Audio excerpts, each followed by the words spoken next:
Hello दोस्तों, कैसे हो आप सभी। आज मैं आपके लिए कहानी लेकर आई हूँ। बहू रानी, इस बार मायके मत जाओ। स्वीटी बेटा, तुमने इतने सारे खिलौने बेड पर क्यों फैला रखे हैं। मम्मी, ये मैंने फैलाए नहीं हैं, बैग में भरने के लिए रखे हैं। इस बार मामा के जाएंगे तो वहाँ हंस भैया के साथ खेलूंगी।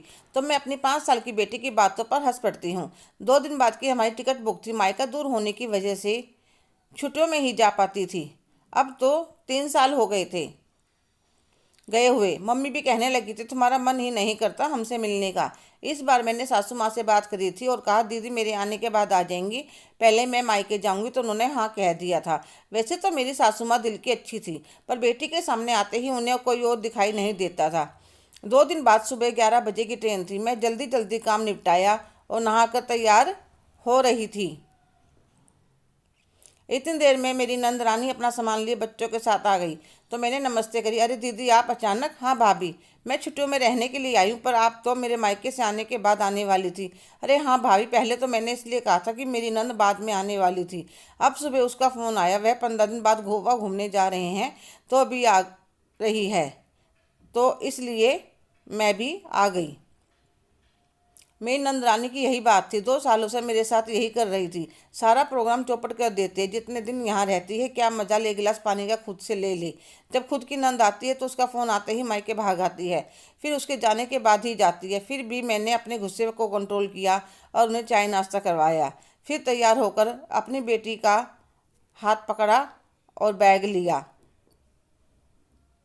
और अपने कमरे से बाहर आ गई। तो सासू माँ बोली, कहाँ जा रही हो। वह, मम्मी जी आज की मेरी टिकट बुक है तो घर जा रही हूँ। बहू, इस बार मायके मत जाओ। इतने में नंद बोल पड़ती है, क्या भाभी, हम आए और आप जा रही हो। हम भी तो मायके में आराम करने आते हैं, आपको एक बार सोचना तो चाहिए था। बेशर्मों की तरह चल पड़ी बैग उठाकर। आपकी मम्मी ने नंद देवर की इज्जत करना नहीं सिखाया। दीदी, मेरी मम्मी ने सिखाया ना होता तो मैं पिछले 3 सालों से मायके जाने का कैंसिल ना करती। पर हर बार मैंने क्या ठेका ले रखा है। आपका तो कोई टाइम ही नहीं है। जब मन करता है जब आ जाती हो, और जब आप अपनी नंद के आगे आगे नहीं नाच सकती तो मैं क्यों नाचूं। वह बेचारी भी तो यह सोचकर आती होगी कुछ दिन मायके में आराम करूं। जब भी वह आती है आप मायके भाग आती हो, और आपकी माँ कभी ये नहीं समझाती। जब तेरी नंद रहकर चली जाए तब आ जाया कर। माँ बेटी की आंखें शर्म से झुक जाती हैं तो मेरी सासू माँ कहती है, बहू मुझे माफ़ कर दे। नहीं मम्मी, मेरे मुंह से गुस्से में निकल गया, मैं सामान वापस रखती हूँ। नहीं, तुम बहू, तुम चली जाओ। और अपनी बेटी से कहते, तुम भी अपने ससुराल जाओ। नंद का मान सम्मान करो, जब वह चली जाए तब आ जाना। और आगे से ध्यान रखना, यह गलती दोबारा नहीं होनी चाहिए। हेलो दोस्तों, कैसे हो आप सभी। आज की कहानी आपको कैसी लगी, कमेंट करके ज़रूर बताइएगा।